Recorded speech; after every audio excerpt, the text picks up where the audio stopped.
I'm going to walk you through one exercise that will dramatically reduce the finger fatigue in your fretting hand virtually instantly. And at the end, I'll give you a few troubleshooting tips if you're still having problems. I'm Jake. I've been a guitar teacher for 23 years, and my sole mission is to make learning guitar accessible to adult beginners. We all play with too much pressure in our fretting hand. You probably already knew that.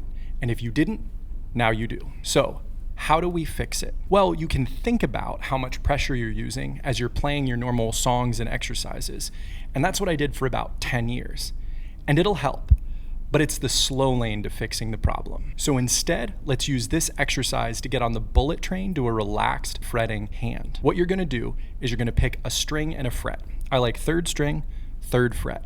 I'm gonna set my finger, I'm starting with my pointer finger, right over where I would push down in an ideal situation, but I'm not gonna push down the string.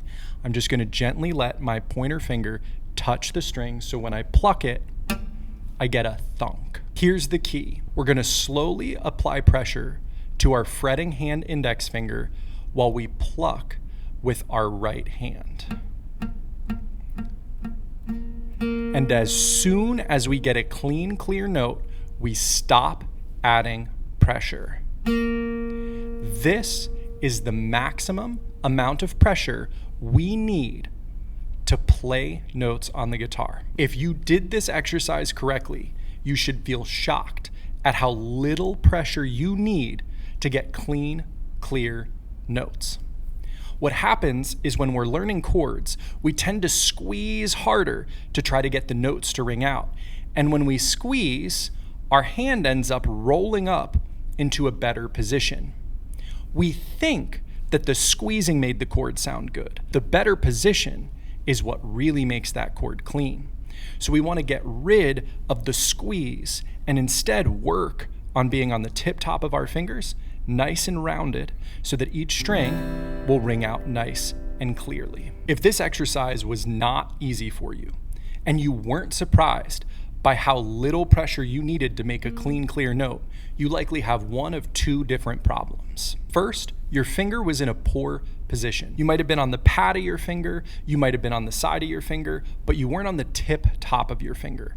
You want the point of your bone touching the string.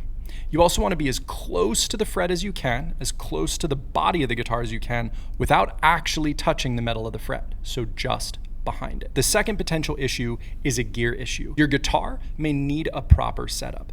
If the strings are too far away from the neck, if your neck is bent in some way, it can make playing a lot more physically difficult. And if you're fighting an instrument that isn't in good repair, it's going to make everything more difficult for you. If you are ready to finally start making tangible progress on guitar, join me at school.com/guitar in my free course and community with tons of other creative, beginning guitar players. I'll see you inside.